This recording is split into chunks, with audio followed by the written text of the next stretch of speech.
안녕하세요 여러분. 구독해주시면 알찬 영상으로 보답하겠습니다. 좋아요를 누르시면 알고리즘의 물결을 타고 신나게 영상 제작할 힘이 납니다. 양자 컴퓨터에 해결해야 할 가장 큰 문제점 중 하나가 바로 오류 수정일 텐데요. 양자 컴퓨터의 성능을 가늠하는 요소들 중 큐비트 개수도 중요하지만 오류 수정이 얼마나 잘 될 수 있는지도 관건이라고 볼 수 있습니다. 그리하여 오늘은 양자 컴퓨터 오류 수정 무엇이며 왜 중요한지 이야기해보고 아이온큐는 이 오류 수정을 어떻게 진행하고 있으며 어느 정도까지 발전이 되어 있는지 다른 기업들은 어떻게 진행하고 있는지에 대해 살펴보려고 합니다. 그럼 오류 수정은 왜 필요할까요? 양자 오류 수정은 양자 컴퓨터의 불완전함과 각종 노이즈 인한 오류를 감지하고 수정하기 위해 필요한 과정입니다. 양자 컴퓨터를 포함한 모든 컴퓨터에서는 가끔 오류가 발생합니다. 기존 컴퓨터는 ECC 메모리와 같은 오류 수정 기술을 활용하여 비트 플립 0에서 1로 또는 그 반대로를 방지합니다. 그러나 양자 컴퓨터는 환경 소음, 미세한 온도 변화나 전자기적 간섭 등이 큐비트의 상태를 바꾸어 버릴 수 있는데 이러한 양자 시스템의 민감성 때문에 실제 계산 중에 오류가 쉽게 발생할 수 있으며 이러한 오류는 계산의 정확성을 손상시킵니다. 큐비트는 플립 오류와 위상 오류라는 두 가지 차원에서 오류를 경험할 수 있는데 마치 큐비트가 갑자기 반대 방향으로 회전하기 시작하여 양자 계산이 부정확해지는 경우입니다. 양자 중첩과 양자 얽힘 상태는 여러 큐비트들 간의 복잡한 연결을 의미하는데 이러한 외부의 영향에 더욱 민감하고 오류 하나로 인해 전체 연결이 깨져버릴 수 있습니다. 유용한 양자 알고리즘을 실행하려면 큐비트들이 서로 연결되어 많은 연산을 진행해야 하는데 연산이 많아질수록 오류가 누적될 확률도 높아지겠죠.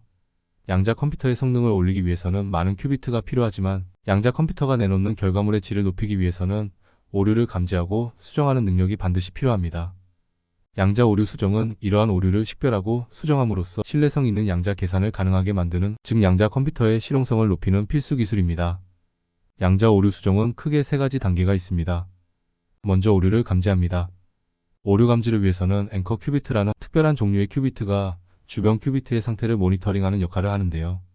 앵커 큐비트는 양자 얽힘으로 주변 큐비트들과 엉켜 있으면서 주변에 있는 큐비트들이 모두 0의 상태여야 하는데 외부 노이즈로 인해 한 큐비트가 1 상태로 바뀌면 이 변화를 감지하는 역할을 합니다. 오류가 발생했다면 그 오류의 종류를 파악해야 하는데요. 큐비트의 상태가 0에서 1로 또는 그 반대로 바뀌는 현상을 플립 오류라고 합니다. 또한 양자 큐비트는 0과 1을 동시에 가진 중첩된 상대로도 존재하는데요. 이 중첩 상태가 조금씩 흔들리거나 변형되는 것을 위상 오류라고 합니다. 이런 오류 발생 시 큐비트의 정보가 올바르지 않아 수행하는 계산 결과가 잘못되게 만들 수 있습니다. 이러한 문제들을 해결하기 위해 특정 연산을 사용하여 큐비트를 다시 원래의 상태로 복구하여 계산을 정상적으로 진행할 수 있도록 하는 것이 오류 수정입니다. 오류를 수정하기 위해서는 게이트라는 특별한 양자 연산을 사용하는데요. 오류 상태에 있는 큐비트를 원래대로 복구시키는 기능을 가지고 있습니다. X게이트는 플립 오류를, G게이트는 위상 오류를 수정하는 데 사용됩니다. 이뿐만 아니라 다양한 게이트를 사용해 오류들이 수정됩니다. 그럼 현재 오류 수정은 어디까지 진전되었을까요? 지난 15년 동안 큐비트 오류율을 줄이는 데 상당한 진전이 있었습니다. 10번의 양자 연산당 1개 오류에서 1000개의 연산당 1개 오류로 오류율이 100배 향상되었습니다. 그러나 이렇게 많은 진전을 이루었음에도 불구하고 아직 여러 복잡한 연산을 하기 위해 실질적으로 양자 컴퓨터가 사용되기에는 오류 수정은 더 발전해야 합니다.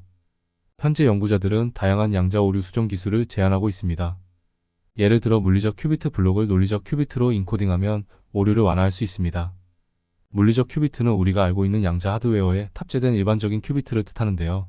이는 오류가 발생하기 쉽습니다. 논리적 큐비트는 오류에 대한 내성을 갖는 큐비트로서 높은 신뢰도의 계산을 수행합니다. 논리적 큐비트는 여러 물리적 큐비트들을 조합하여 만드는데요. 어떻게 만들어지느냐? 여러 물리적 큐비트들 사이의 특정한 패턴과 관계를 오류 수정 코드가 정의하여 모니터링하고 오류를 감지하고 수정되어집니다. 그럼 아이온큐의 오류 수정은 어디까지 진행되어 있을까요? 아이온큐는 2021년에 9대1의 논리적 큐비트 구현에 성공했고 2025년부터 16대1 오류 수정 기술 도입, 2027년에 32대1 오류 수정 도입을 목표로 하고 있습니다. 16대1이라는 것은 한 개의 논리적 큐비트를 표현하기 위해 16개의 물리적 큐비트를 사용한다는 것을 의미합니다. 32대1의 경우 한 개의 논리적 큐비트를 위해 더 많은 물리적 큐비트가 사용되니 오류 발생률이 더 낮고 더 정확하고 높은 신뢰도의 계산이 수행되겠죠.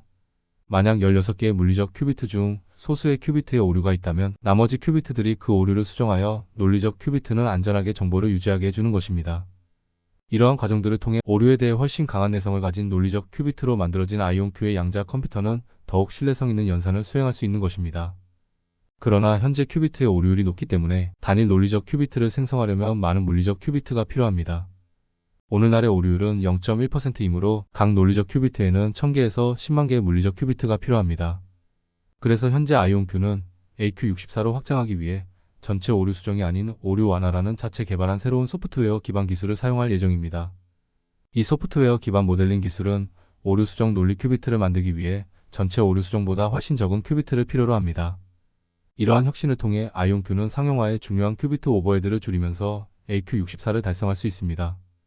또한 새로운 오류 완화 기술을 통해 아이온큐는 2028년까지 AQ1024라는 최종 목표를 달성할 수 있도록 더 높은 수준으로 확장할 수 있습니다. 그럼 다른 양자 기업들의 오류 수정 기술은 어떻게 진행되고 있을까요? 양자 컴퓨터의 가장 알려진 개발법들 중 가장 유명한 것이 아이온큐가 사용하는 이온 트랩 방식과 구글과 IBM 등이 이용하는 초전도체 방식입니다. 초전도체로 만든 큐비트는 냉각 시스템이 필요하고 물리적 특성 때문에 노이즈에 취약하여 큐비트의 상태를 안정화시키는 것이 매우 어렵습니다. 또한 큐비트 응집 시간이 짧아 연산 도중 정보가 갑자기 손실될 우려가 있습니다. 반면 아이온큐는 레이저를 이용해 큐비트를 직접 고정시키기 때문에 노이즈로부터 큐비트를 보호하고 이온 트랩 큐비트들이 응집 시간이 더 길기 때문에 논리적 큐비트로 만드는 데 더 유리합니다. 또한 맞춤형으로 설계된 전자기적 트랩을 이용해 큐비트의 얽힘 상태를 쉽게 생성 및 조작 가능하여 초전도체 방식보다 더욱 자연스럽게 양자 얽힘을 구현할 수 있습니다.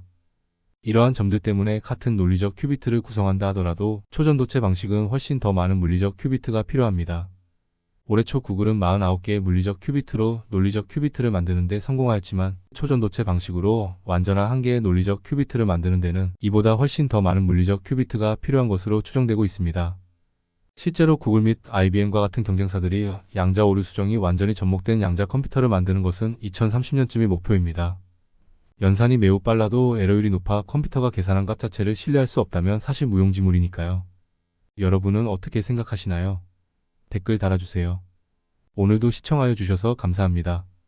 이번 한 해도 폭스포테이너 채널과 함께하여 주셔서 감사합니다. 앞으로도 도움이 되는 좋은 영상들을 제작하도록 노력하겠습니다. 가족과 따뜻하고 즐거운 연휴, 행복한 새해 맞이하시길 소망합니다. 감사합니다.